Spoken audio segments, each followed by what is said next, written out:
If your Jeep's AC won't cool, don't sweat it. You're not alone. This is a common problem. Here's what might be going on under the hood.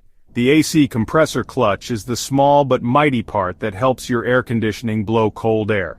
When it doesn't engage, the AC can't do its job. First, check your AC fuse and relay. If these are blown or faulty, the clutch won't get power. Next, look at the refrigerant level. If it's too low, a safety switch can stop the clutch from turning on to protect the system. Another common issue is a broken clutch coil. This is the part that uses electricity to pull the clutch in. If it's worn out, the clutch stays off.